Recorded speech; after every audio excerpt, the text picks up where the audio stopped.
Vamos a iniciar la grabación.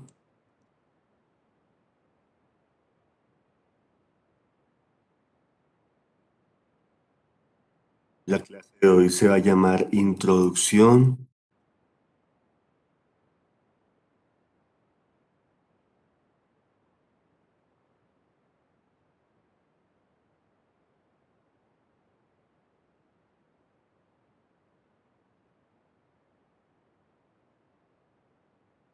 Doctores, vamos entonces a ver la clase de hoy que corresponde a Introducción a la Psicoterapia.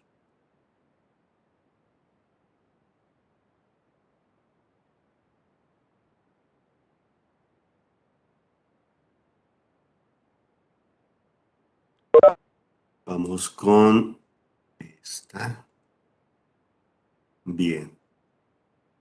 ¿Logran ver adecuadamente, doctores? ¿Se está viendo con claridad? Sí, doctor. Maravilloso, perfecto. Bueno, la sesión de hoy vamos a ver algo hermosísimo y es un recorrido histórico sobre una de las grandes estrategias que usamos los psiquiatras, que es la psicoterapia. Ustedes saben que en psiquiatría se utiliza la terapia ocupacional desde los tiempos de Pinel, se utilizan los psicofármacos, la terapia farmacológica, desde los tiempos de Pelé, de Necker, todos los creadores de los primeros medicamentos para las enfermedades mentales.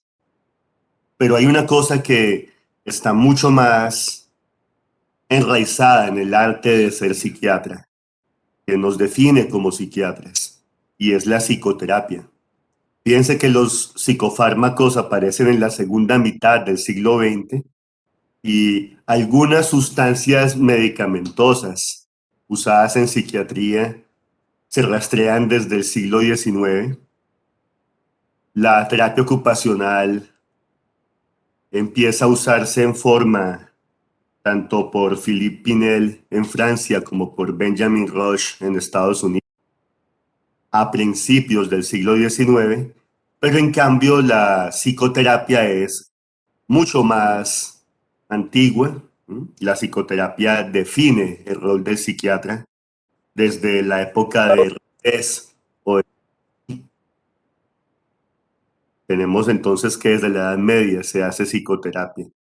Y efectivamente en este hermoso camino pues han habido todo tipo de contribuciones y siempre podemos decir que las cosas pueden ir para mejor. No hay un método que sea superior a otros. Quien les diga eso, por lo general está fanatizado o es muy dogmático y está demasiado convencido de su escuela. No hay un método que sea único o exclusivo en cuanto a la utilidad para una enfermedad mental. Todas las escuelas, todos los métodos sirven. Aún los que han sido más estudiados en medicina basada en la evidencia, como son la terapia cognitivo-conductual y la terapia tipo EMDR, no pueden presumir de ser las mejores, simplemente han sido las más estudiadas desde el paradigma de la medicina basada en la evidencia, pero según otros paradigmas, como el sociológico o el antropológico, el psicoanálisis o las terapias de orientación psicodinámica tienen más estudio. Ahora, la eficacia también es variable. Si bien es cierto, la terapia cognitivo-conductual ha resultado ser muy útil en trastornos de la alimentación, también es cierto que la logoterapia ha sido muy útil en el manejo de las adicciones, así como las terapias de grupo tipo comunidad terapéutica han tenido gran impacto en alcoholismo, drogodependencias, etcétera. Las psicoterapias individuales se pueden combinar con las psicoterapias familiares, grupales o comunitarias. Y en realidad Nadie puede decir que tiene la razón completa o el monopolio de la verdad. El buen psicoterapeuta, de hecho, sabe usar las herramientas de todas y cada una de estas estrategias terapéuticas.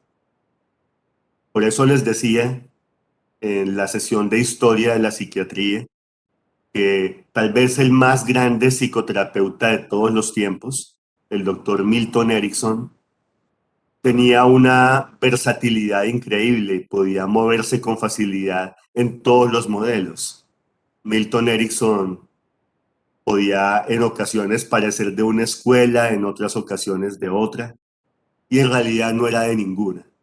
Era un hombre ecléctico, formidable, que sabía tomar lo mejor de cada campo. Aparte de Milton Erickson, ha habido otros grandes psicoterapeutas que tampoco se han suscrito a una escuela en particular. Y también ha habido grandes psicoterapeutas que se han lanzado a hacer su propio modelo, su propia escuela. Hoy en día hay más de 400 modelos en psicoterapia. Es bueno que ustedes conozcan al menos los principales.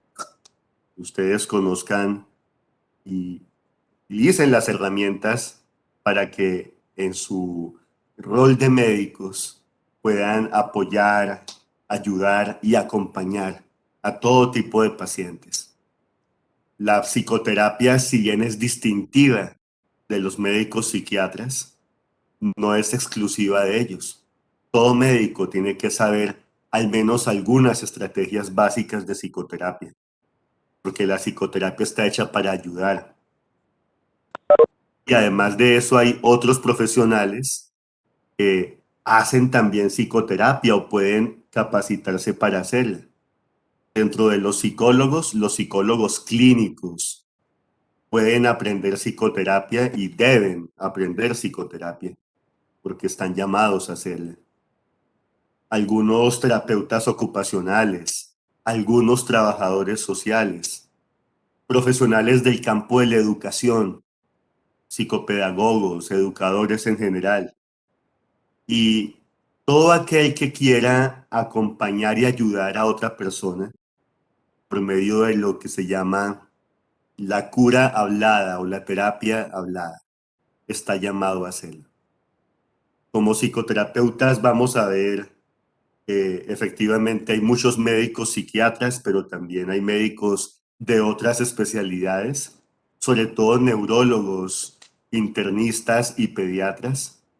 Como psicoterapeutas vamos a ver entonces casi todos los profesionales del área de la salud y también muchos profesionales de lo que se llaman las ciencias sociales. Hay filósofos psicoterapeutas, hay sociólogos y antropólogos psicoterapeutas. Bienvenidos entonces y vamos a empezar con este hermoso recorrido. El primero fue Razi o Racés en la Edad Media, pero digamos que Al-Razi lo que hizo fue insistir en que el buen médico tenía que aconsejar, apoyar, dar palabras de alivio, dar palabras de aliento a quienes estaban sufriendo o padecían alguna enfermedad.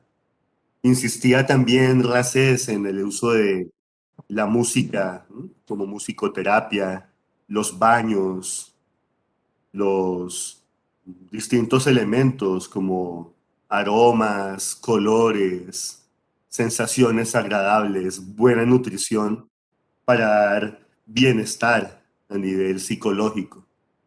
Pero quien se lanza ya a sistematizar la psicoterapia es prácticamente Freud. De manera muy interesante, él no consentía que llamaran a su método psicoterapia. Él de hecho insistía en que el psicoanálisis era diferente de la psicoterapia. Pero la verdad es que sí abrió un camino interesantísimo para hacer psicoterapia.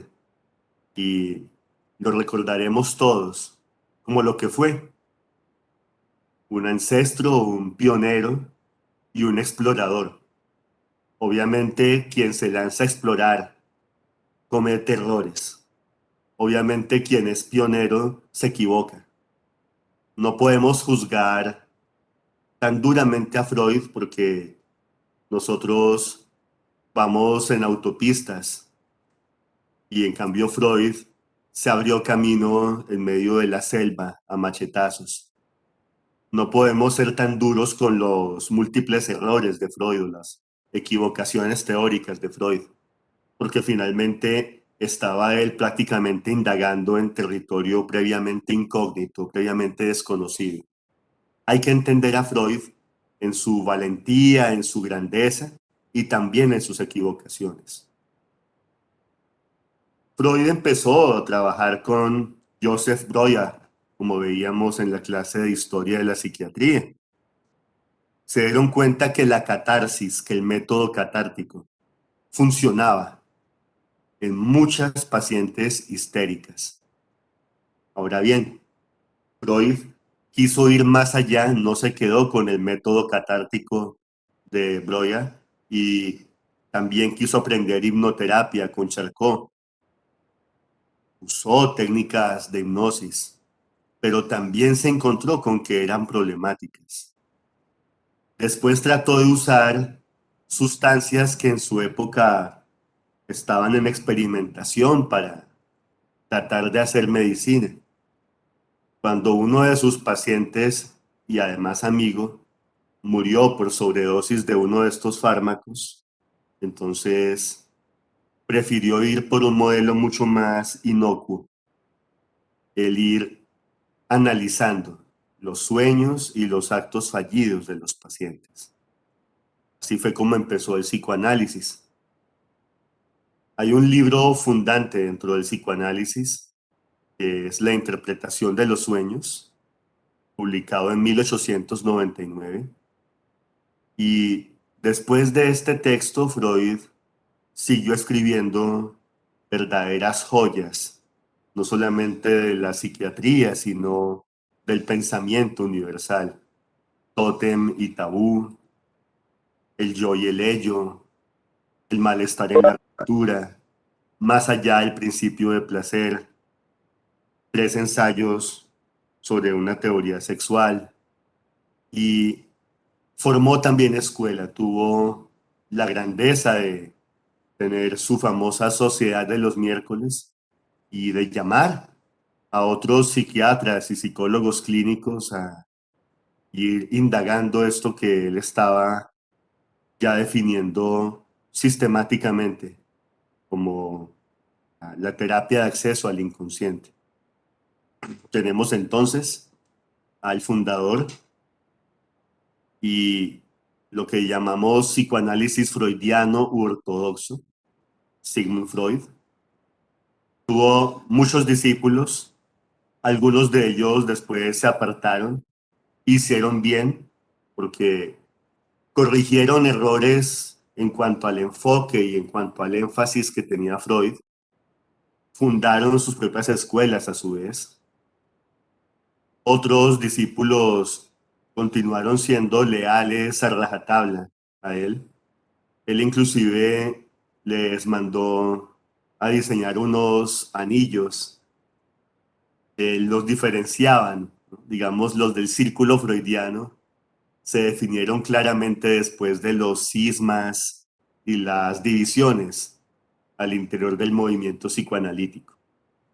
Los ortodoxos, los que creían a rajatabla en lo que había dicho y escrito Sigmund Freud, pues hacen parte de este grupo del psicoanálisis freudiano. Tenemos a Karl Abraham, psiquiatra berlinés, lastimosamente murió a edad temprana, sin embargo alcanzó a hacer varios aportes teóricos. Él, por ejemplo, es el que construyó junto a Freud la teoría del desarrollo psicosexual, basándose en esto de las etapas, oral, anal, fálico-edípica, de latencia y de genitalidad adulta. Ernest Jones, el gran teórico del narcisismo desde la ortodoxia freudiana y el primer biógrafo, porque era además amigo íntimo de Freud, tan amigo que le consiguió un pasaporte falso y logró sacar a Freud a tiempo de Viena, cuando la anexión del Tercer Reich, y gracias a Jones y a sus diligencias, pues Freud pudo llegar a Londres sano y salvo con su familia, con algunos amigos, obviamente con su querido perro, con Topsy, y se salvó de terminar en campos de concentración y en cámaras de gas como si acabaron sus hermanas y otros familiares y amigos. Y Anna Freud, la hija, ya prácticamente se estableció en Londres y se dio a la difícil tarea de tratar de mantener la ortodoxia frente a cada vez más y más sectas dentro del psicoanálisis.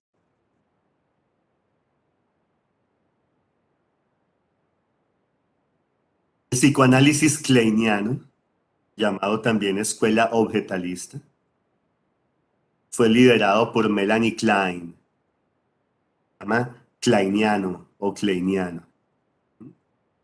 Melanie Klein hacía mucho énfasis en las relaciones objetales, es decir, cómo la gente vivía en términos de lo que había internalizado, lo que había introyectado de papá y mamá. Hizo muchas contribuciones, a propósito del pecho bueno, el pecho malo, el objeto total, la posición esquizoparanoide, la posición depresiva, la envidia. Y pues pese a las múltiples reyertas y peleas que tuvo con Anna Freud, pues logró hacer también escuela. Tal vez el más brillante de los psicoanalistas de la escuela objetalista y uno de los más grandes psicoterapeutas de grupo de todos los tiempos fue Wilfred Bion, formidable teórico, un hombre muy inteligente, muy erudito, que además hizo comprensible la escritura de Melanie Klein, que era profesora, al terreno de los psiquiatras y los psicólogos, al terreno más clínico, porque él mismo era médico psiquiatra. Joan Rivière también es otra de las discípulas de Melanie Klein y todavía hay psicoanálisis kleiniano en todo el mundo, especialmente en Europa.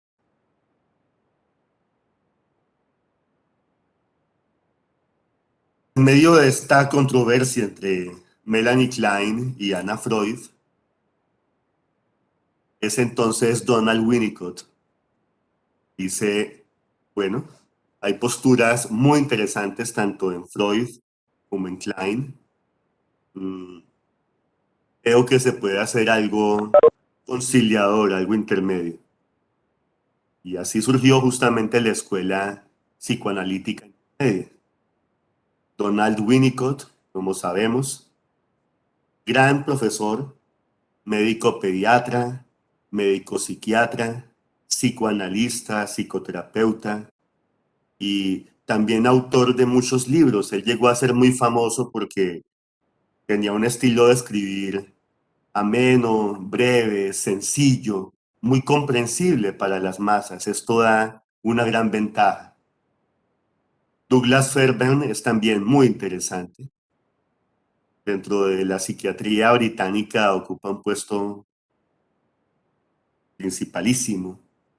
Fairbairn habló de objetos perseguidores, objetos malos, objetos buenos, y efectivamente le dio un cariz especial a la psicoterapia psicoanalítica porque era filósofo y también teólogo.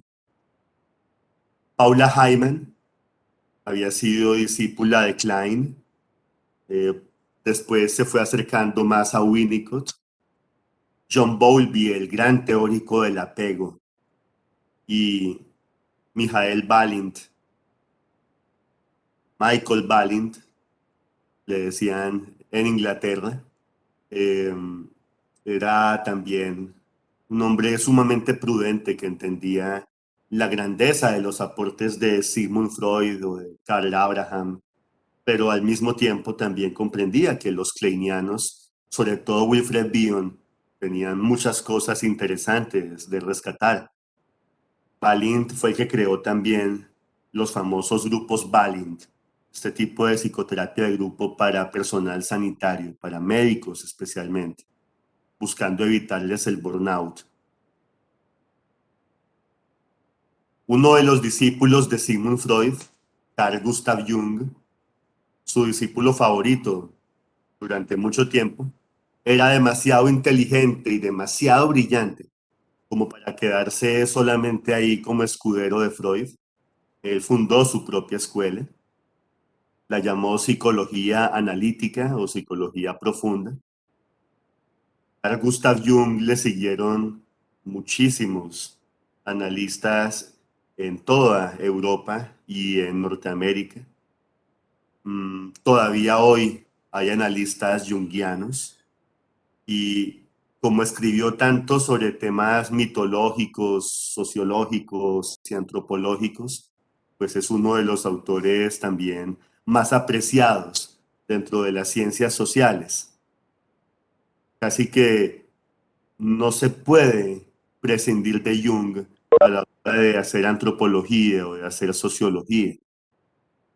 Un hombre muy erudito y también un gran escritor. Sus libros son verdaderas joyas. Como les comentaba, recibió muchos galardones literarios y fue una figura cumbre, respetadísima por todos los intelectuales, inclusive de otras especialidades. Físicos como von Pauli lo admiraron, matemáticos, mmm, científicos, políticos. El mismo Winston Churchill una vez lo dejó presidir una de sus comidas, una de sus cenas, y efectivamente es uno de los personajes claves del siglo XX. De Carl Gustav Jung entonces aprendieron pacientes, amigos, discípulos. Richard Wilhelm, un excelente traductor, también dio a conocer mucho de estas religiones del lejano oriente, sobre todo el taoísmo y el confucianismo.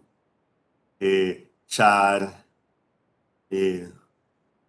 Baudouin, existe todavía una escuela de él en Norteamérica, tiene unos textos preciosos que hablan de despertar los héroes interiores, de despertar lo arquetípico. Antonia Wolf o Tony Wolf, muy querida amiga íntima de Jung, y el que les comentaba que era físico, brillante, un gran investigador, que escribió con Jung uno de los textos más interesantes, denominados Sincronicidad. Libros de Jung, recomendables todos, escribió muchísimo, pero es especialmente bello uno que tiene un cariz autobiográfico y tiene que ver con el cómo él fue descubriendo su camino como persona y psicoterapeuta. ¿Sí? Recuerdos, pensamientos, reflexiones. Otros textos preciosos, Psicología de la religión, Sincronicidad, El hombre y sus símbolos, el libro rojo que en vida él no permitió que se editara y ya post-mortem ha tenido unas pocas ediciones, con mucha frecuencia se agota a los pocos días cada edición que sale. Otros libros hechos en colaboración con Wilhelm, por ejemplo, escribió dos y le prologó la traducción de Li Ching, y prácticamente su obra no se queda en lo literario, sino que además Jung era pintor, herrero, un hombre muy completo, muy versátil, y creo que todavía falta mucho por explorar esos jardines junguianos, siempre tan floridos y tan ricos en sorpresas, porque en realidad van a lo más profundo, a lo trascendente de la experiencia humana. psicoanalistas, Doctor, qué pena. ¿sí? Eh, ¿Puedo realizar una pregunta o las vamos a hacer al final? Por ejemplo, esta es una embarrada. ¿Está ahí Juan Pablo Calle? Perdón, Juan Felipe, ¿está ahí? Juan Felipe. Sí, doctor, aquí estoy. Por ejemplo, este alcance hay que editarlo. ¿Sí me hago entender? Sí, señor. No se interrumpir así de esa manera, por favor, porque se daña el video. Ustedes saben que las preguntas son al final, ¿vale? Todo esto lo edita, ¿vale, Juan Felipe? Sí, doctor. Entonces, volvamos a empezar con la psicología del yo.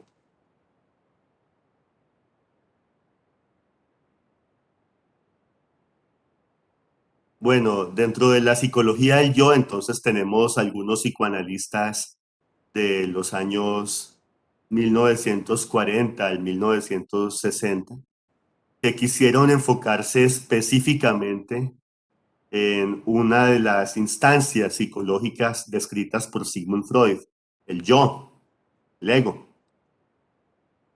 Ellos se dieron cuenta que efectivamente sobre el inconsciente habían trabajado muy bien tanto junguianos como freudianos ortodoxos y quisieron hacer un abordaje básicamente buscando el fortalecimiento del yo, el empoderamiento del yo y la promoción de las funciones yoicas para la adaptación. Aunque eran psicoanalistas y usaban diván y apreciaban el legado de Sigmund Freud enormemente, no se centraban tanto en cuestiones del pasado, no se centraban tanto en cuestiones de la infancia, sino que buscaban sobre todo eh, hacer florecer más al yo para que pudiera haber justamente una mejor adaptación al entorno y más felicidad. Entre estos psicólogos del yo están Heinz Hartmann, Heinz Kohut, uno de los grandes teóricos del psicoanálisis, experto en narcisismo, David Rappaport, Rudolf Lowenstein, Ernst Kris, el que les comentaba que también había escrito un psicoanálisis del arte, artista bastante valioso, y Eric Erikson, que nos legó una muy especial teoría del desarrollo de la personalidad que iba a lo largo justamente de los años.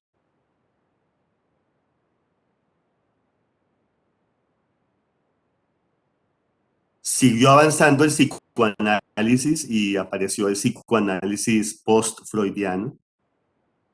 Tenemos a Jacques Lacan y, fíjense, muchos autores franceses, André Green, Didier Rancière, Jean Laplanche y este otro psicoanalista que trabajó mucho tiempo en Londres, Adam Limentani.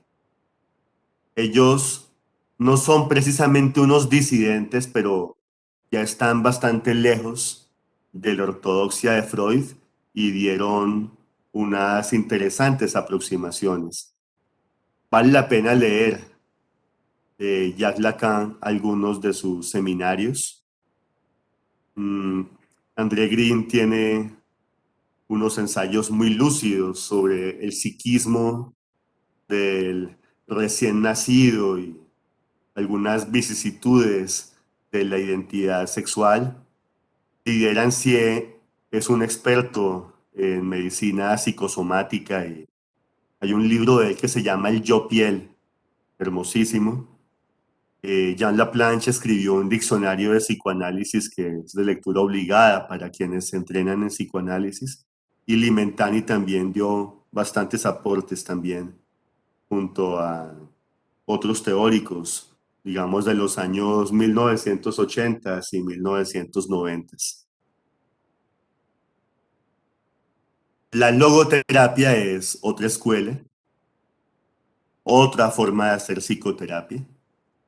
Ese con Víctor Frankl, médico psiquiatra, neurólogo, psicoterapeuta, filósofo, teólogo, uno de los grandes creadores del siglo XX, superviviente de los campos de concentración, superviviente del Holocausto. Víctor Frankl supo hacer de su experiencia dramática en los campos de concentración una oportunidad para el aprendizaje y nos legó muchos libros hermosos. Tienen que ver todos con la búsqueda del sentido y con el cómo darle sentido a la existencia humana. Uno de ellos, tal vez el más leído y el más vendido de él, se llama justamente El hombre en busca de sentido. Psicodrama, otra de las escuelas en psicoterapia, fue creado por Jacob Leví Moreno, un rumano que se estableció como psicoterapeuta en los Estados Unidos. Muy interesante porque mezclaba elementos freudianos con elementos junguianos y también aprendió mucho de los primeros psicólogos del conductismo. Su enfoque todavía tiene seguidores en Argentina, en Brasil, en España, en los Estados Unidos, a pesar de que a veces requiere mucha dificultad técnica porque el uso de un escenario, de un teatro, en ocasiones algunas de sus técnicas que sí son más sencillas, como la de la silla vacía, el juego de roles, pues se pueden hacer inclusive en otros modelos de psicoterapia. Básicamente él aunó teatro, arte dramático, con todas las corrientes psicoterapéuticas de su época y produjo una belleza que está encaminada a la espontaneidad y a la libertad creativa. De la escuela humanista tenemos a Abraham Maslow y a Carl Rogers, otros de los grandes psicoterapeutas de todos los tiempos. Maslow es el recordado teórico de la pirámide, digamos, de las prioridades del ser humano. Un hombre que tuvo que ver también con los primordios de la psicología cognitiva. Y Carl Rogers, para muchos, otro de los grandes psicoterapeutas, un psicólogo genial, captó un modelo único, peculiar, muy interesante y muy útil, la terapia centrada en el cliente. Fíjense que llama a los pacientes de esa forma, sino que los llama clientes, y buscaba muchísimo que lograran su realización personal. Por otro lado, Fritz Perls, mucho más centroeuropeo en su formación académica, fundó una escuela, la psicoterapia Gestalt o escuela de la Gestalt. Tuvo también muchos seguidores, fue muy famoso en los años 70 y 80 del siglo pasado.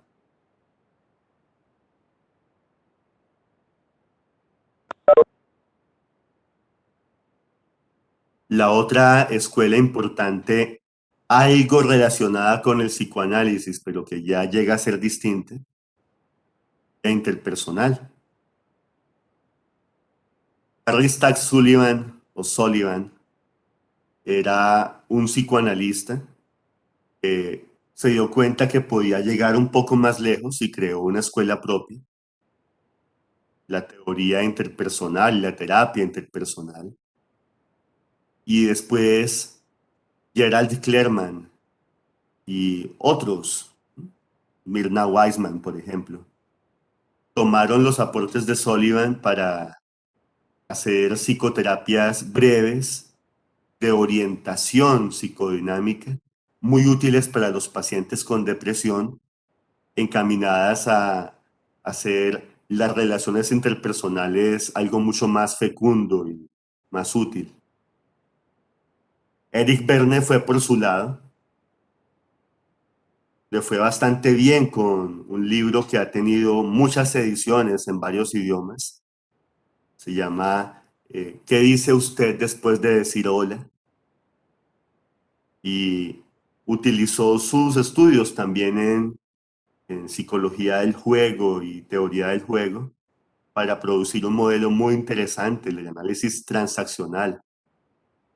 Él estaba interesado en comprender las transacciones, digámoslo así, las negociaciones, las relaciones que establecemos a nivel intrapsíquico en nuestros tres roles que él llamaba el yo padre, el yo niño y el yo adulto, y también las transacciones o relaciones que hacemos con los demás.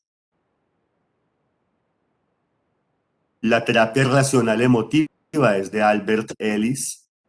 Él ya se estaba dando cuenta que el conductismo de Watson o Pavlov podría mejorarse, y él va de ese conductismo radical, de ese behaviorismo, a una terapia en la que ya empiezan a tener relevancia no solamente la conducta observable o los comportamientos, sino también las cogniciones, los pensamientos.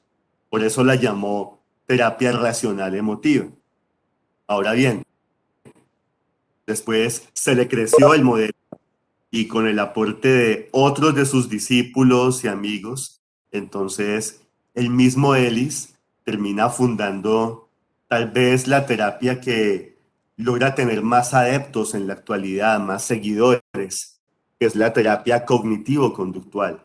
Como les digo, avalada por la evidencia científica, por el paradigma médico actual, una psicoterapia muy útil para resolver síntomas de forma rápida, de forma eficaz, muy útil para los pacientes que no quieren tratamientos largos, que son, digamos, encaminados a logros eficientes y rápidos.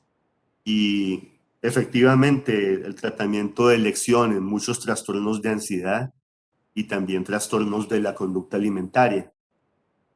Tenemos entonces dentro de los grandes nombres, porque son muchos, los terapeutas del modelo cognitivo-conductual, a Ellis, a Aaron Beck, Arthur Staats, Albert Bandura, que también destacó como científico e investigador, es uno de los autores más citados en investigación en psicología, Bandura, David Clark, Joseph Wolf, Judith Beck, la hija de Aaron Beck, Harold Leitenberg, Hans Eysenck, el famoso teórico de la personalidad, y David Barlow.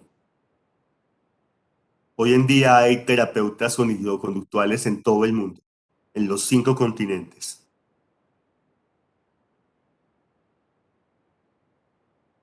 Después tenemos a Francine Shapiro, que a finales de los años 80 se dio cuenta que los ojos eran muy útil para la, digamos, sensación de alivio frente a las dificultades. Shapiro logró después investigar más a fondo y postuló una técnica que al mismo tiempo es un modelo psicoterapéutico, que es la EMDR. Sus siglas en inglés traducen desensibilización por movimientos oculares rápidos. ¿En qué consiste? En que a través de un reprocesamiento guiado por los movimientos de los ojos del paciente, las experiencias que están inadecuadamente almacenadas en el cerebro y que se han convertido por eso en experiencias traumáticas, pueden reprocesarse y convertirse en recuerdos adaptativos, recuerdos más saludables. ¿Mm? Fíjense que es muy importante aquí la investigación en neurociencias. Sí hay evidencia cada vez mayor de que el movimiento de los ojos puede ayudarnos a corregir efectivamente muchos de los recuerdos traumáticos, y ella misma hasta su muerte estuvo investigando muy de la mano con neurocientíficos y psiquiatras a propósito de no solamente el movimiento de los ojos, sino después la propia estimulación bilateral como una herramienta para la curación. Marsha Linehan, por su lado, una psicóloga interesantísima que estuvo mucho tiempo aprendiendo con los monjes budistas. Ella posteriormente también se hizo monja budista y ahora está retirada, pero tiene igual sus seguidores. Trató de unir el budismo, sobre todo el budismo zen, con lo que se conocía en esa época de lo cognitivo-conductual y algunos elementos de la filosofía dialéctica de Hegel. Produjo lo llamado DBT o terapia dialéctica conductual, que tiene sus limitaciones en algunos escenarios clínicos, pero resulta muy útil para el tratamiento de pacientes con trastorno límite o fronterizo de la personalidad. La terapia sistémica es sumamente interesante, es claramente científica, tiene que ver efectivamente con la teoría sistémica de esa eminencia que fue Ludwig von Bertalanffy. Estudiaron con von Bertalanffy, definitivamente sacaron mucho de él, tanto Gregory Bateson como Paul Václavic. Y pues la teoría sistémica después se volvió terapia, y hay que decir que resultó ser muy útil para manejar parejas, matrimonios, novios, y para manejar a grupos. Es un tipo de psicoterapia de grupo muy eficiente. Hay dos grandes núcleos en cuanto a las ciudades en las que estaban situados los institutos, los centros de investigación principales. En los Estados Unidos, en Palo Alto, California, Paul Václavic y Gregory Bateson, que fueron los fundadores, los pioneros de la psicoterapia sistémica, formaron a grandes psicoterapeutas. Donald de Ávila Jackson, que como buen estadounidense firmaba abreviado como Don D. Jackson, Jay Haley, Stuart Sigman, Edward Hall, Erving Goffman, un suizo que estuvo mucho tiempo viviendo con ellos, aprendiendo en los Estados Unidos, Jürgen Reusch, y así. Todavía la escuela de Palo Alto es, digamos, un punto de referencia a la hora de entender la comunicación humana, los problemas de comunicación como génesis de las disfunciones de familia o las disfunciones organizacionales. Y la escuela de Milán, en Milán, Italia, de autores que aprendieron con con Václavic y con Bateson, y que después fundaron allá sus propios centros. Están Luigi Boscolo, Mara Selvini Palazzoli, el hijo de Mara Selvini, Matteo Selvini, Gianfranco Cecchin, Julia Prata, Lynn Hoffman, Peggy Penn, etc. La terapia sistémica, entonces, básicamente tiene un origen cibernético. Las investigaciones de von Bertalanffy, y tiene un deseo de abordar, digamos, los sistemas como un todo. No solamente el paciente, de hecho, como bien decía Gregory Bateson, El paciente es el síntoma de un sistema enfermo. No solamente el paciente era estudiado por ellos, sino todas sus interacciones, su sistema familiar, cómo se desenvolvía en cuanto a sus relaciones, para entender también la enfermedad mental. Dentro de los aportes de la teoría sistémica en la esquizofrenia está la teoría o la hipótesis del doble vínculo, como probablemente una de las causas psicológicas de la esquizofrenia sea el ser ambivalentes y ambiguos en los mensajes con los niños, el felicitarlos pero con cierto tufillo a castigo, o el castigarlos también de forma irónica, al mismo tiempo castigándolos y elogiándolos. Y aunque tienen más adeptos los cognitivo-conductuales, yo creo que no hay psicoterapeuta en el mundo que no reconozca la validez de los postulados sistémicos. Todo psicoterapeuta sabe que si trabaja con la escuela, los amigos y la familia del paciente, pues va a tener mucho mejor resultado a que si trabajara solamente con el paciente en sí. Vamos estando cada vez más cerca en el tiempo. Estos son autores que están vivos, todos ellos, de la atención plena o mindfulness. John Kabat-Zinn, muy interesante. Es una técnica básicamente de relajación, pero también una técnica de imaginación guiada. Sirve, es útil. Tampoco crean que es la panacea como se creyó hace una década. Lo ideal es combinar mindfulness con otros modelos también para que haya más impacto. Y la PNL, que también tuvo mucho apogeo a principios del siglo XXI, la famosa programación neurolingüística de Richard Bandler y John Grinder, muy usada también en el campo de la economía, de los negocios, del comercio. Prácticamente la PNL pertenece al campo de la neuroeconomía también. La terapia narrativa de White y Epstein, muy interesante, una terapia que insistía en el cómo modificar la propia narración sobre sí mismo o lo que construíamos como versiones o biografías de nosotros mismos, y la terapia genérica de David Orlinsky. Él ya está retirado, pero sigue impartiendo seminarios y clases y estuvo muy, digamos, encaminado a tratar de entender cómo se podía sacar algunos elementos comunes a todos los modelos de psicoterapia y cómo se podía formar un modelo que fuera todoterreno, que fuera totipotencial.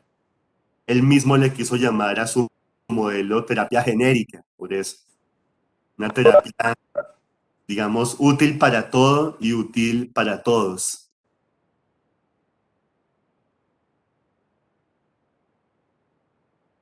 La terapia multimodal de Arnold Lazarus, sudafricano, pero que trabajó en distintos lugares.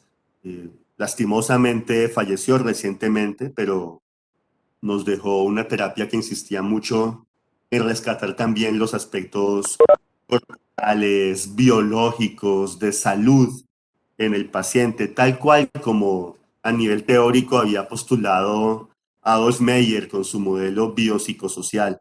¿Mm? Y obviamente también tenemos en América Latina gente que estudia, que investiga y que produce. La psicoterapia formativa nace en América Latina y efectivamente va extendiendo.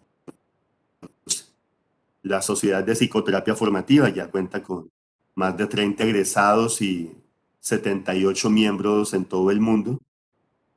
Creo que es una apuesta interesante, ya veremos en profundidad qué cosas se dicen de nuevo, pero siempre entendiendo que hay que tener mucha humildad y sabiendo que lo que uno dice nunca es la última palabra. Fíjense que este recorrido ha sido un recorrido de años y que cada terapeuta, cada autor, mm, lejos de superar a otro, lo que hace es añadir otros elementos, otros mecanismos y dispositivos de comprensión, básicamente para ayudar al paciente, que es lo que nos une a todos.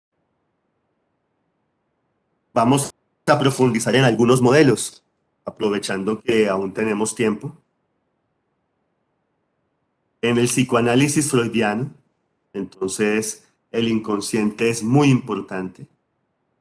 El inconsciente determina el psiquismo. El inconsciente es lo más importante para la vida psíquica. La mayor parte de los contenidos mentales para Freud y sus seguidores está en el inconsciente. Freud estaba centrado en la sexualidad. Él creía que la represión del instinto sexual era la causal de todas las enfermedades mentales, especialmente de la neurosis histérica. Describió asimismo otros mecanismos de defensa e insistió en que había que superar o no usar tanto mecanismos arcaicos o con potencial dañino como la represión o la proyección o la escisión, sino que había que utilizar mecanismos de defensa, eh, digamos, sanos, que contribuyeran al crecimiento del yo, como la sublimación o la simbolización. Freud y sus discípulos usaban diván. El paciente debía estar acostado, el paciente debía estar en el diván y efectivamente el terapeuta no mirarlo. Muchas veces se ubicaba el terapeuta en la cabeza del diván, a espaldas del paciente, y en otras ocasiones el terapeuta sí podía estar al lado, pero siempre estaba el paciente acostado en el diván. La técnica incluye asociación libre, es decir, que el paciente hable todo lo que venga a su mente, e interpretación de los sueños. Ahora, Freud también añadió la interpretación de otros elementos que nos muestran el inconsciente, como los chistes, como eh, los actos fallidos o metidas de pata. Son como momentos en los que el inconsciente aflora. ¿Qué buscaba Freud? Hacer consciente lo inconsciente, superar la represión. Y él creía que con esto era suficiente para efectivamente llevar al paciente a la cura. Hoy en día sabemos que no es suficiente, pero sí es un punto importante. Y también entendemos que efectivamente la sexualidad es importante, pero tampoco es que ocupe un puesto central, cardinal, como creía Freud.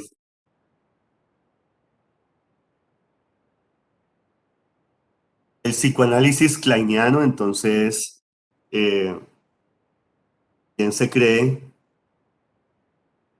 el inconsciente es tan importante que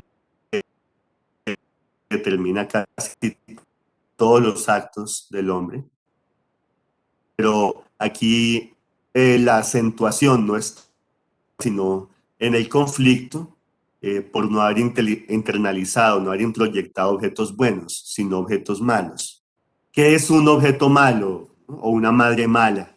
Aquella que frustra una y otra vez a su hijo, aquella en la que el castigo, la descalificación, la invalidación del niño, pues va haciendo que predomine muchísimo frustración sobre gratificación y efectivamente no se incorpora una imago materna amable y amorosa, sino una imago materna mala.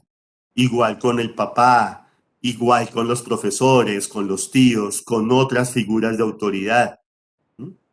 Básicamente, la falla está en las relaciones objetales y el hecho de estar reviviendo constantemente los conflictos y los traumas con aquellos objetos de identificación de la infancia, para Klein y sus discípulos, haría que la gente tuviera tantos conflictos y tanto rifirrafe con otras personas.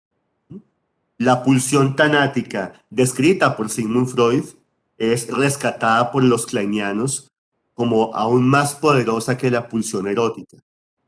Para Freud, el eros era más fuerte que el tánatos. El instinto de vida y la conducta sexual eran más importantes que el instinto de muerte y la agresividad.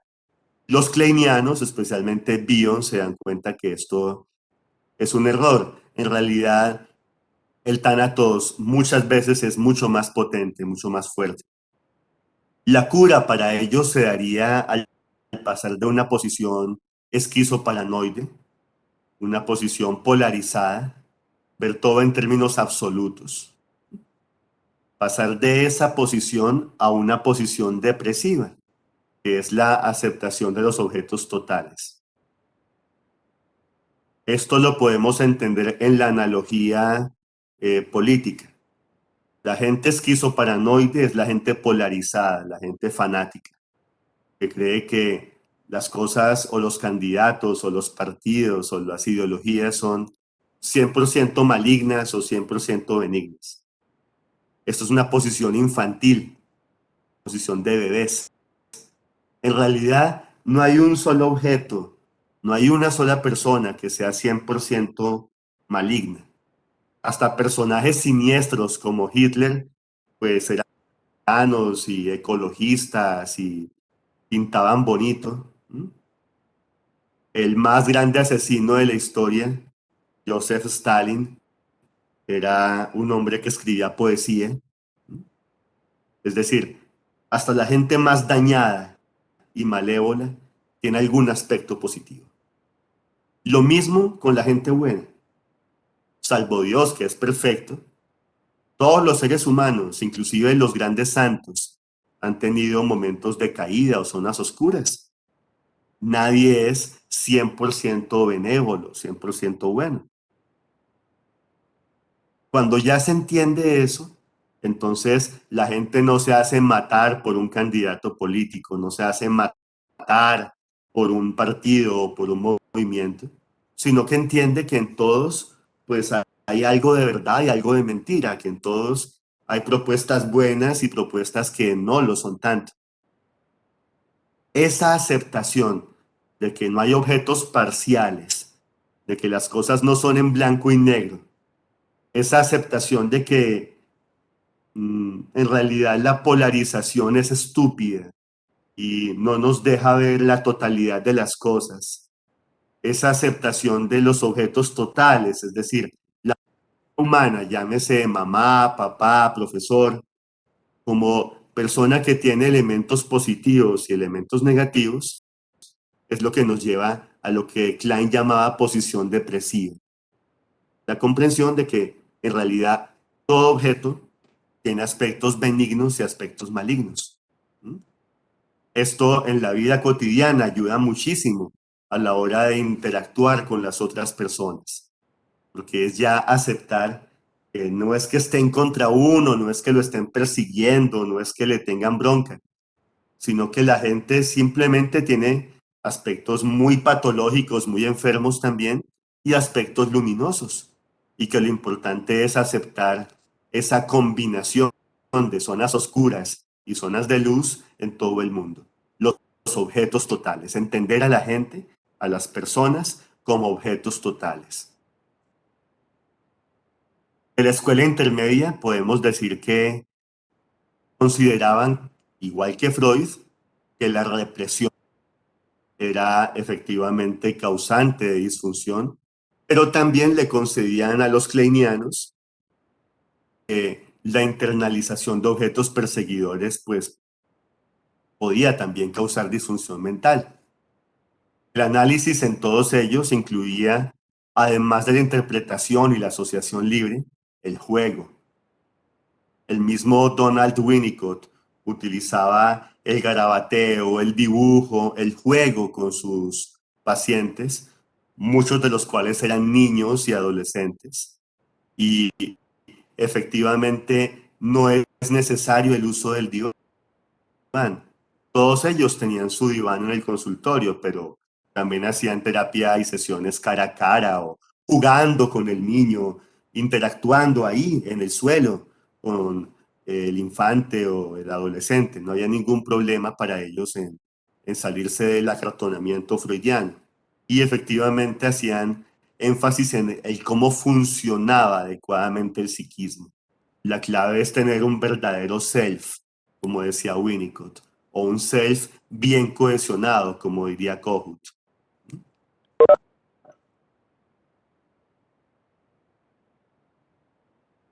Dentro de la psicología analítica o psicología profunda o escuela junguiana, entonces es importante que recordemos que se debe explorar tanto el inconsciente individual como el inconsciente colectivo. Insistían en que era necesaria la elaboración y la integración de los contenidos inconscientes. Tenían mucho énfasis en lo simbólico. De hecho, por eso eran tan buenos interpretadores de sueños, Jung y sus discípulos. Y entendían la salud mental como una elaboración, una integración y una conjunción de los opuestos. Por ejemplo, el yo, los aspectos lúcidos, racionales, luminosos, conscientes, con lo que Jung llamaba la sombra, o la sombra del yo, la sombra del ego, los aspectos más oscuros, el lado oscuro de nuestra fuerza psíquica, el lado oscuro de nuestra personalidad. Integrar ambas cosas es lo que permite ser sanos. Igual, el ánima, los aspectos femeninos, y el animus, los aspectos masculinos. La gente más sabia es la que aprende a integrar todo lo que tiene de bueno lo femenino y todo lo que tiene de bueno lo masculino. La gente sabia y sana mentalmente no descalifica ni a hombres ni a mujeres, aprende de cada uno. La gente sabia se integra, comprende que en realidad en las dos orillas se puede beber mucha sabiduría. Usan elementos arquetípicos. El propio Jung, que era un gran viajero y un gran antropólogo, pues estuvo mucho tiempo investigando en tribus africanas, aquí en América también, muy intrigado estuvo con distintos rituales de los nativos de Norteamérica. Mm, cultivó su amistad con varios jefes de distintas tribus, como la tribu de los Pimas o también tribus de los Dakotas o de los Comanches. Entendía muy bien muchísimos dialectos e idiomas. Era un hombre que, pues, digamos, se incorporaba rápidamente a todos los grupos que visitaba y por eso los mitos, los rituales, las experiencias místicas, las experiencias religiosas de todos estos grupos son bienvenidas para Jung. Sus discípulos también, pues, fueron más lejos aún, y uno ve que utilizan los mandalas. Jung como tal nunca usó esto de pintar mandalas con los pacientes, pero sí, efectivamente, investigó sobre el concepto de el mandala y, eh, digamos, alentó a que sus pacientes crearan mandalas, hicieran mandalas. Sobre Jung y el tarot se ha escrito bastante también. El propio Jung en alguna ocasión, sí, se da cuenta que el tarot esconde elementos mitológicos y arquetípicos y obviamente otro tipo de manifestaciones como danzas, dibujos, oraciones, rituales de iniciación, rituales de paso, son usados por los junguianos, por los psicólogos analíticos. Entendían la libido como energía y catexia, no solamente en su aspecto sexual. Eran, como les decía, muy buenos para interpretar sueños y también la producción artística. Interpretaban muy bien todo lo que se hacía a nivel de pintura, escultura, arte en general, cine, teatro, etc. buscando al final, después de esa integración y esa conjunción de los opuestos, la libertad y la creatividad. Los psicólogos del yo, entonces, ya toman el diván como algo opcional, extienden el psicoanálisis a familias y grupos, hacen sesiones más breves y buscan básicamente ampliar las funciones yoicas, las funciones del yo, las personas más funcionales y más adaptadas. Los analistas post-freudianos, como les comentaba, mezclan conceptos ortodoxos freudianos con elementos de otras escuelas del psicoanálisis, manejan el esquema móvil, el tiempo libre. En ocasiones las sesiones se pueden extender o se pueden acortar para ellos. Los encuadres son más laxos, y en el caso de los lacanianos, los discípulos de Lacan, entienden el inconsciente como una narración, como una grabación que prácticamente inicia en la vida intrauterina y cesa con la muerte. La terapia de Viktor Frankl, como les decía, insistía en la búsqueda de sentido, como él decía, encontrar el para qué para encontrar el cómo, en el fortalecimiento del yo, en el empoderamiento y en el dar testimonio. Él mismo decía, yo debo sobrevivir a esta barbarie. Algunos de mis amigos se suicidan, otros se hacen matar, van y cachetean a un soldado nazi, se lanzan a las vallas que estaban electrificadas en los campos de concentración, pero yo debo sobrevivir para contar el cuento, para decir la verdad. La gente tiene que saber qué está pasando aquí. Eso fue lo que lo movió a Viktor Frankl. Por eso fue un tipo tan corajudo, tan valiente, un hombre de verdad varonil, que dio testimonio y efectivamente fundó un método que busca eso, empoderar a la gente. Que frente a la existencia no se quede pasivamente, sino que le encuentre un sentido. Utilizó la religiosidad como herramienta. Él mismo era un hombre de profundas convicciones religiosas, un hombre de mucha fe. Obviamente sin fe hubiera sido mucho más difícil haber sobrevivido a tantas salvajadas y crueldades que él vio en los campos de concentración. Y siempre fue amigo de utilizar la religión, lo religioso, para ayudar a los pacientes en terapia. Lo que les comentaba, la logoterapia tiene muchos seguidores y es especialmente útil en pacientes que tienen riesgo de suicidio o en pacientes que están, digamos, en el fondo, en el hoyo, pacientes que han tocado fondo en la vida o que están inmersos en algún tipo de adicción. Particularmente en las drogodependencias puede ser muy útil la logoterapia de Frankl. En el psicodrama, como les comentaba, hay mucho énfasis en la espontaneidad y en la acción. Se usan técnicas de teatro en psicoterapia. Puede haber terapeuta y coterapeutas, es una innovación técnica de Moreno. Los coterapeutas hacen también de codirectores y también pueden ser actores. El terapeuta puede también actuar con los pacientes dentro del psicodrama. Busca que el paciente deje las inhibiciones y las limitaciones, integran elementos conductuales y psicoanalíticos, y la finalidad básicamente era lo que Moreno llamaba la espontaneidad, el vivir libre, sin ataduras, sin convencionalismos, completamente feliz.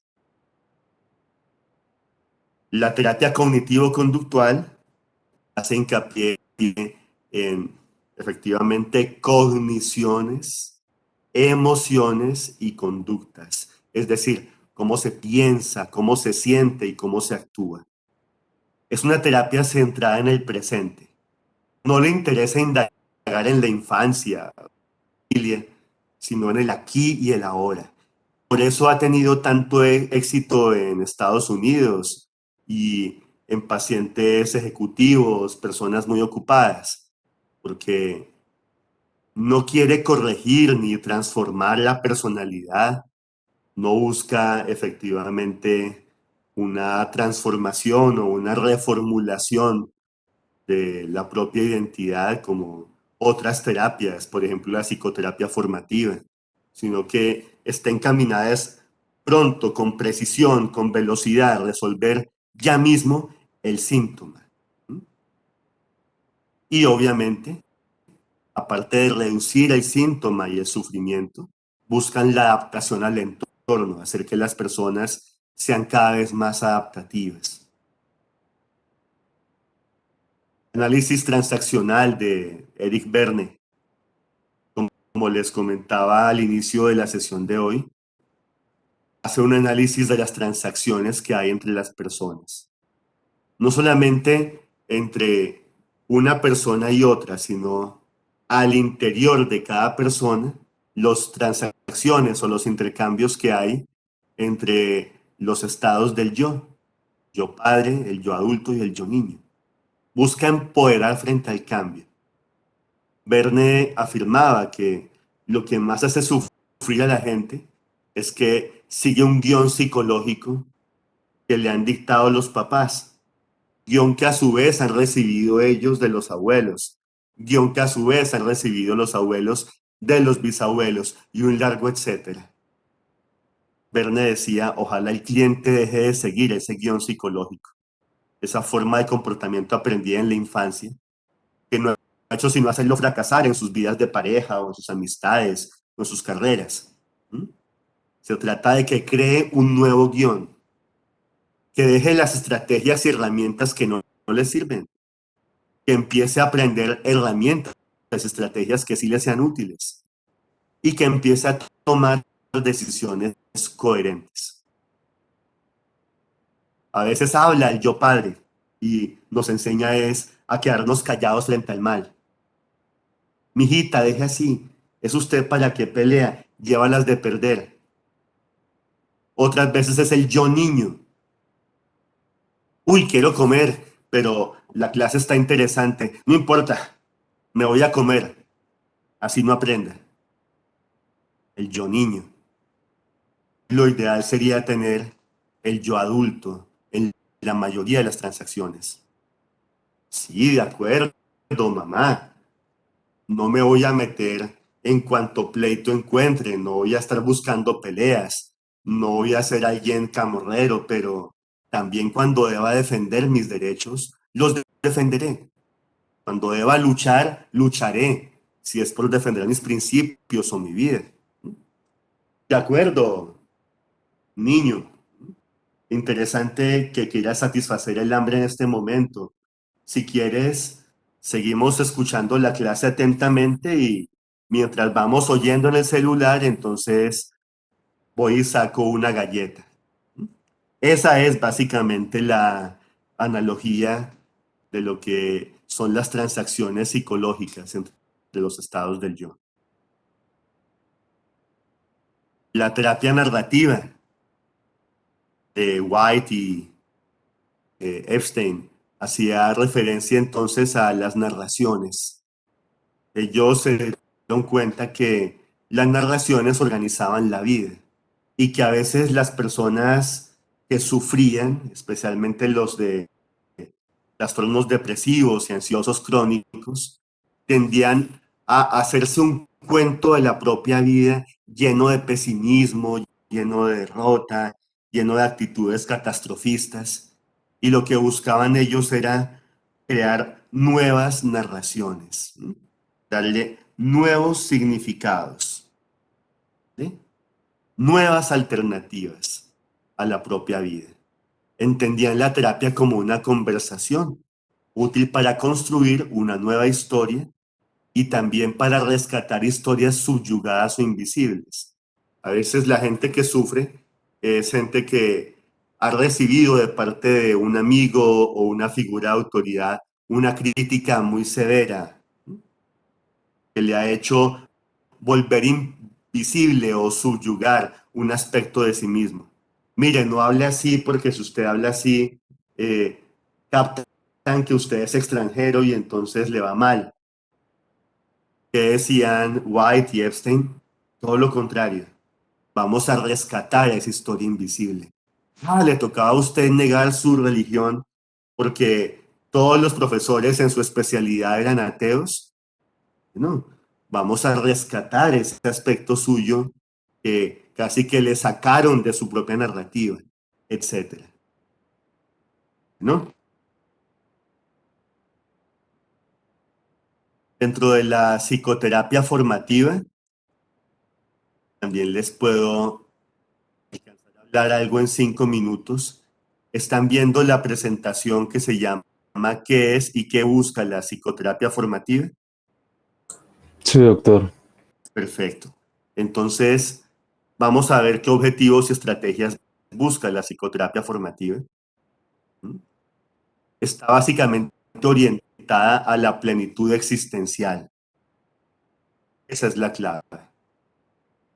¿Es plenitud existencial? Pues sí. Abarca felicidad, pleno sentido de la vida, desarrollo de todas las potencialidades, el llegar a ser lo que estamos llamados a ser. Fíjense que hay elementos de distintas escuelas, pero el motor común es justamente la búsqueda de plenitud en la vida de la gente. Conectar, contactar a las personas con Dios y si son ateas, al menos con su dimensión trascendente. Constituir un proceso pedagógico y formativo. De ahí viene justamente el nombre. Formar bien a las personas. Formar, estructurar adecuadamente la personalidad. Y hay una cosa distintiva dentro de la psicoterapia formativa. No solamente el terapeuta está ya como en su torre de marfil, considerado el chacho y el paciente es el que se forma. No, en este modelo ambos trabajan juntos, ambos hacen parte de una diada o de una triada si son terapias de pareja o de un equipo si se trata de una familia o de un grupo. Y ambos buscan transformarse y ambos buscan hacerse mejores personas, tanto paciente como terapeuta. Implica un proceso filosófico que se busca justamente encontrar una cosmovisión nueva. Se razona, se filosofa, se reflexiona, buscando sacarle provecho al arte de pensar. Al final, el paciente que logra una cura completa es aquel que logra tener una nueva perspectiva de la vida, una forma de ser y existir en el mundo distinta a la que se llevaba antes de empezar el proceso. Es decir, cuando se crea una filosofía de vida. El carácter sintético, holístico e integrador de la psicoterapia formativa apunta a la conjunción armónica de todas las dimensiones. Una aspiración de totalidad en la psicoterapia formativa. Es decir, un sano equilibrio entre las distintas facetas y tendencias del sí mismo. La integración del self, tal como la escribía Jung, pero algo más allá. No basta integrar, hay que tener bien ecualizado, bien armónica esa construcción del self, de forma que sea bellamente funcional, que la persona no solamente se adapte mejor al entorno, sino que se sienta mejor, que esté plena, que esté feliz. Incorporando obviamente distintas miradas, distintas técnicas, distintos abordajes y entendiendo que la terapia debe adaptarse a las necesidades del paciente y no al contrario. La praxis filosófica en la psicoterapia formativa consiste en permitir el conocimiento que da lugar a una transformación. No basta con darnos cuenta de las cosas, tenemos que cambiar, llevar al terreno real y concreto, mundo de la vida, el conocimiento logrado en el proceso. Porque justamente he observado a lo largo de mi carrera que personas en otras escuelas tienden a decir, de acuerdo, hago los cambios, voy a actuar de forma más saludable, más sana, pero se quedan con eso durante el proceso terapéutico. Salen del consultorio y empiezan a meterse en problemas, a meterse en líos. La praxis filosófica de la psicoterapia formativa es lo que pretendo, que es que las personas estén felices, plenas, sanas, saludables en todos los escenarios de la existencia, no solamente dentro del consultorio, sino llevando a la vida cotidiana, la vida práctica, esos cambios aprendidos, optimizando aspectos relacionales y contextuales. Y obviamente, esto se lo debo yo a mis profesores sistémicos, al doctor Garciandía, al doctor de la Espriella, etcétera, que me enseñaron a incluir a pareja, familia y a otros sistemas, por ejemplo, escuela, docentes, así sea una terapia individual, porque siempre se tiene esa ventaja de poder movilizar sistemas para ayudar al paciente. Sinergia entre el paciente y el terapeuta. El paciente influye en el terapeuta y el terapeuta influye en el paciente, porque son un verdadero equipo. Se compenetran, se complementan, se ayudan. Y esta sinergia es tremendamente dinámica y poderosa. Quien ha hecho psicoterapia formativa se da cuenta que efectivamente es algo pues de alta intensidad que llena de energía y de motivación para el que busca que el terapeuta sea un instrumento terapéutico que se convierta en catalizador del cambio y efectivamente el cambio no solamente se da en el paciente o en la pareja o en la familia, sino también en el mismo psicoterapeuta. Hay que entenderla entonces como una filosofía, como una escuela terapéutica, como método y como institución. El abordaje es integral, como les decía, tiene aplicaciones en psicología, pedagogía, salud pública, antropología, literatura, sociología, arte, teología. Hay unos puntos en común con algunos de los exponentes de las teoterapias del siglo pasado. Busca ser útil, sobre todo en trastornos depresivos, pero también ayudar a la gente en duelo o en orientación vocacional, en orientación personal, matrimonial y familiar. Algo interesante es que la psicoterapia formativa no solamente ayuda a personas enfermas. De hecho, muchos de mis consultantes, muchos de mis pacientes están sanos, no tienen ningún tipo de diagnóstico psiquiátrico.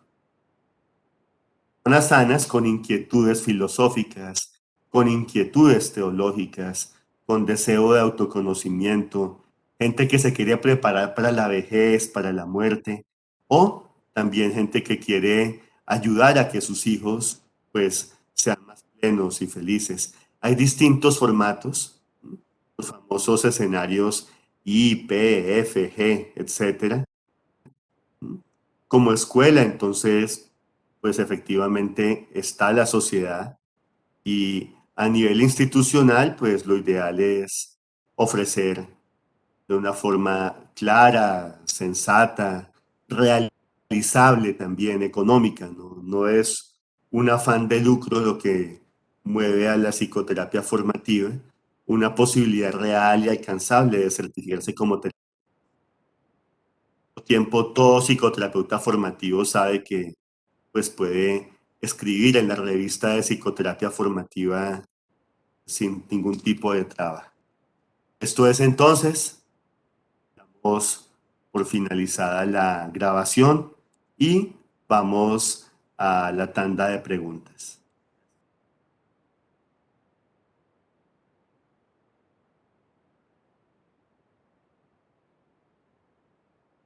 Cuéntame, la que había intervenido, ¿qué preguntas tenías con lo del psicoanálisis freudiano?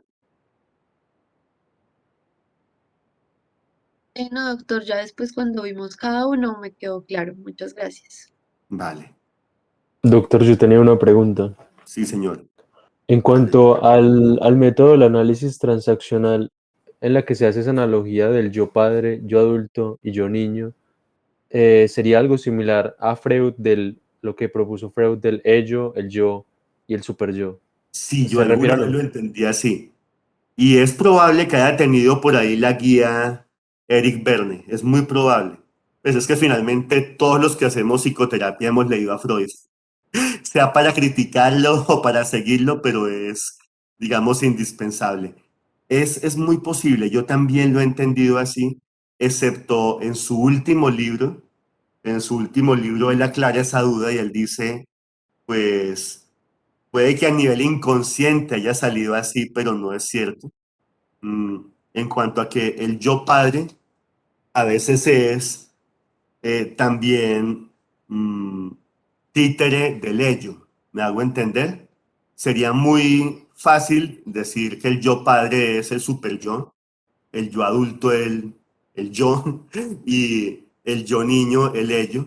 Pero Verne advierte que en el yo padre también hay cosas claramente irracionales pertenecientes al ello.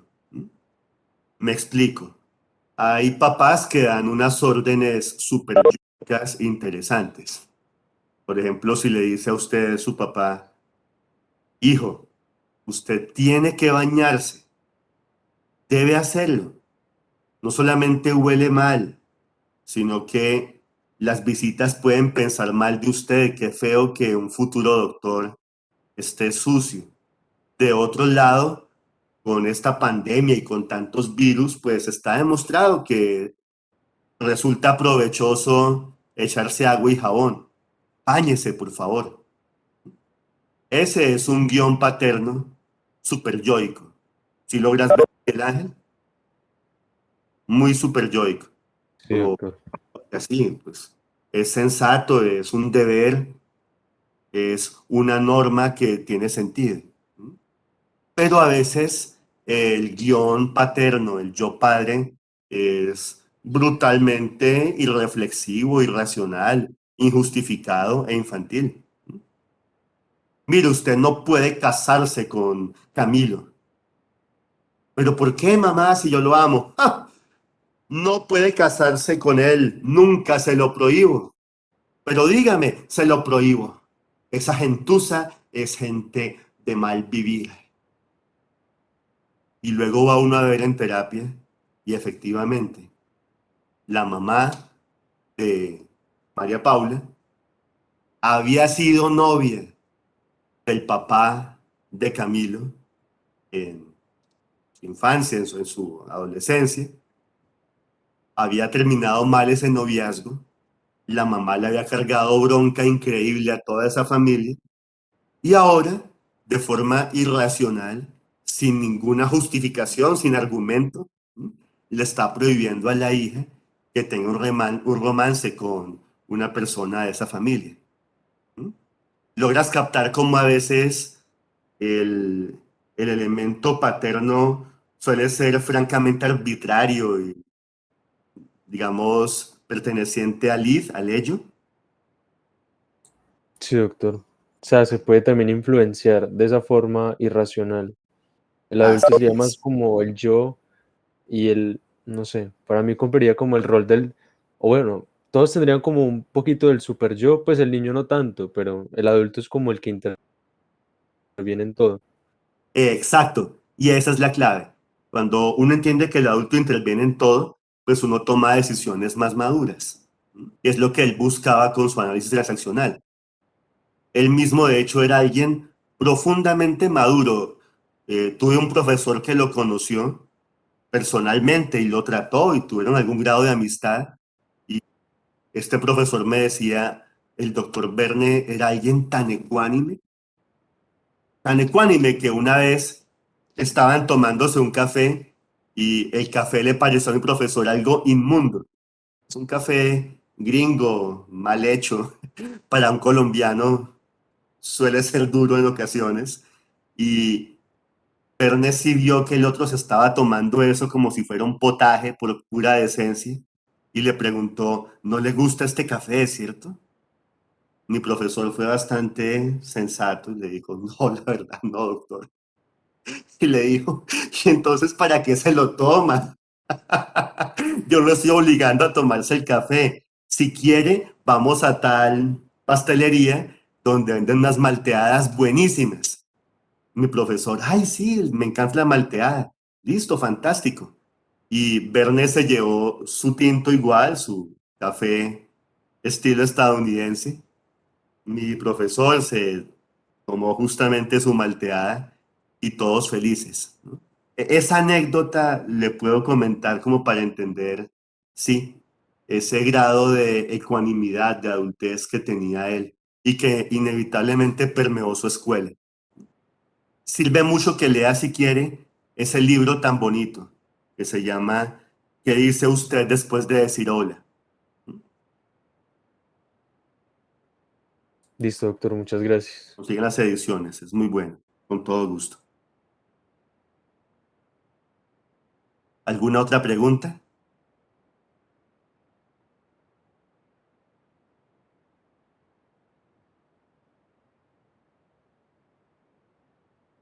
¿Quedó bien claro lo que vimos hoy?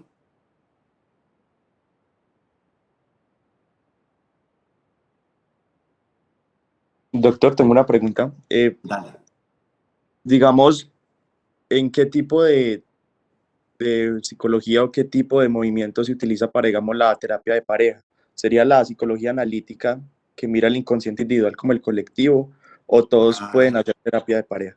todos, todos, todos hacen terapia de pareja. ¿Y cómo funcionaría Por buscando que ejemplo, los dos intenten como resolver sus problemas y sus, pues, exacto, bien? exacto.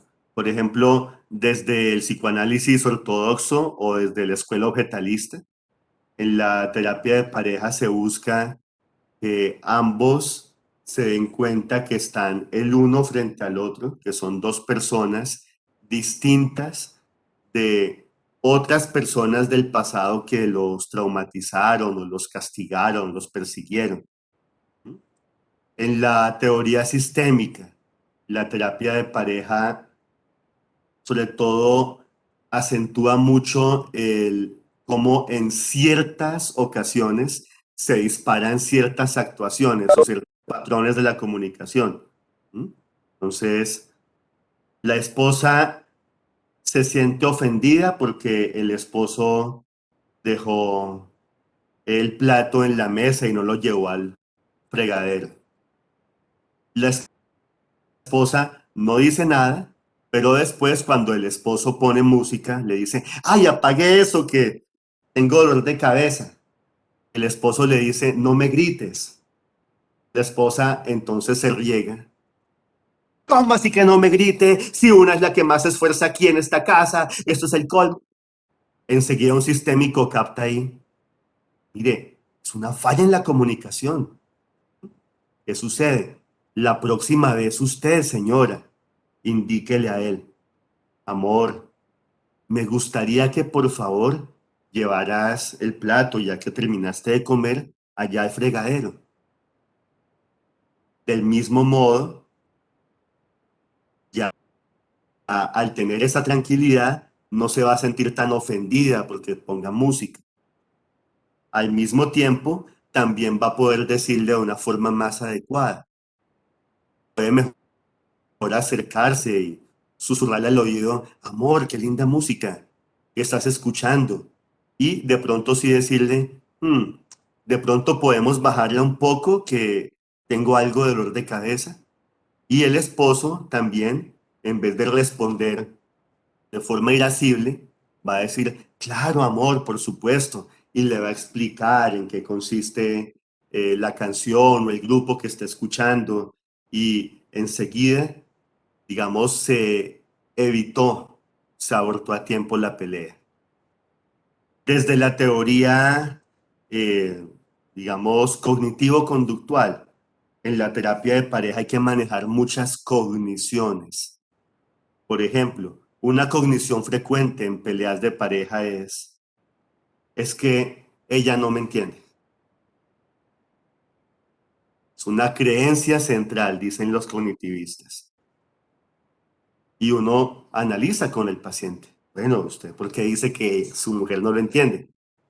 y el paciente le cuenta, no, es que esa vieja nunca está pendiente de lo que yo quiero, yo estoy buscando hacer parte de una asociación de agricultores y ella me dice que eso es una pendejada, que para qué me meto en política, que eso es peligroso y yo me siento como mutilado, como que me corta las alas. Entonces, vamos a modificar la cognición. ¿Qué tal si en vez de pensar, ella no me comprende, usted piensa, ella a lo mejor no está muy enterada de lo que yo quiero hacer? Y su conducta también puede ser distinta. En vez de dejarla simplemente cada vez más alejada e irse usted solo a hacer sus cosas, llévela, que ella conozca a estos agricultores que están trabajando con usted, que le expliquen en qué consistiría la asociación. Usted mismo dígale qué pretende, coméntele que no es su interés mezclarse en cosas de política, que lo que van a hacer es mirar a ver cómo se unen entre todos para poder vender mejor sus productos. Y la disfunción de pareja, que ya iba a acabar casi que en infidelidad, porque el marido estaba cada vez más afuera de la casa y lejos de la mujer, fíjese que vuelve a centrarse todo y la pareja sigue bien. ¿Cómo se haría terapia de pareja desde el análisis transaccional? Entonces, lo mismo. Hay un montón de guiones que la gente va adaptando sin preguntárselo. Es que yo a mi esposo le hago siempre los huevos así porque así le gustaba a mi papá y a mis hermanos. Yo creo que como pues todos los hombres son iguales, le gustan así. Y el esposo saca en la sesión, mire, la verdad, doctor, estoy aburrido de que mi esposa siempre me salga con el mismo desayuno. Ah, yo no había querido decirle, pero es tan agotador. Y enseguida la otra señora se da cuenta, ¿cómo así? ¿No te gustaban? Y uno de terapeuta tercia, porque a veces el marido puede meter la pata, sí, no me gustaba. No, uno, claro, sí, probablemente a él le hubiera gustado de vez en cuando alguna variación. Y pregunta a la señora, y es que todos los hombres no son iguales, porque es que además eso me repetía mi mamá y mi abuela. No, no, señora. Así como hay un cerebro distinto, pues hay una personalidad distinta en cada quien. La gente es diferentísima. Yo he conocido gente que le echa salsa de tomate y mostaza a los huevos pericos y he conocido gente que come pericos con aceitunas y champiñones y gente que hace más bien huevos fritos. Pregúntele a su esposo qué le gustaría y le pregunta a la señora, amor, ¿tú qué quisieras? Y el esposo le dice, pues mira, nutricionista me ha dicho que pueden ser huevos cocidos, pero ocasionalmente un huevo en cacerola o unos huevos campesinos con cebolla. Ah, perfecto. Si te das cuenta cómo de cada escuela se puede hacer distinta terapia de pareja. Sí, doctor, ya más claro. Sí, básicamente todo modelo se puede aplicar en toda situación y como muy atinadamente dice el doctor Orlinsky, David Orlinsky, mm, en realidad uno hasta podría sacar un modelo genérico como el que sacó él, porque en últimas todas las terapias apuntan a lo mismo. ¿Si han notado ustedes? Pues a que la gente pelee menos, se sienta mejor, se conecte con su interior. Si logran captar esas cosas, pues sí, simples y al mismo tiempo brillantes, Dolinsky, el modelo genérico es útil. De hecho, uno debería conocerlo bien. En un cursito que ustedes van a hacer de los de la OMS, van a ver cómo se usa el modelo genérico. El cursito que se llama Atención Primaria en Salud Mental, APS. Sí, les habló la doctora Guzmán de él.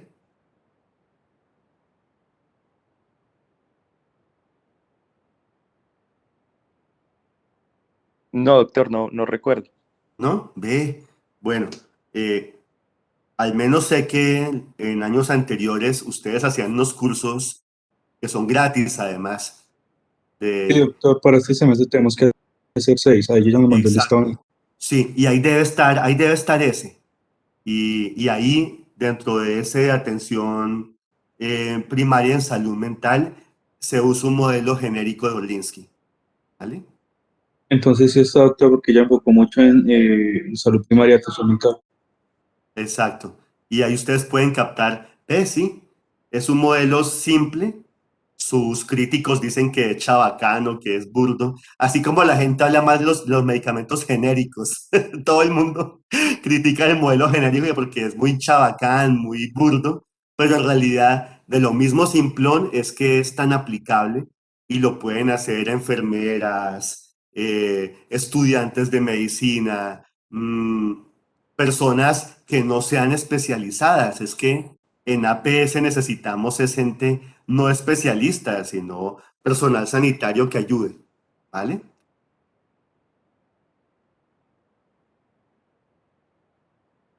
¿Quedó bien comprendido? Sí, doctor.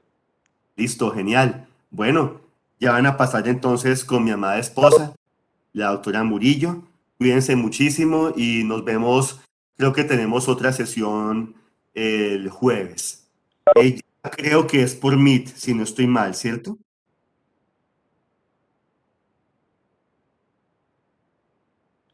Sí, doctor. Perfecto. Entonces, ya salimos de aquí. ¿Pudiste grabar? ¿Sí? ¿Quedó bien la grabación? Listo. Vamos entonces. Hasta luego. Gracias, doctor. Hasta luego.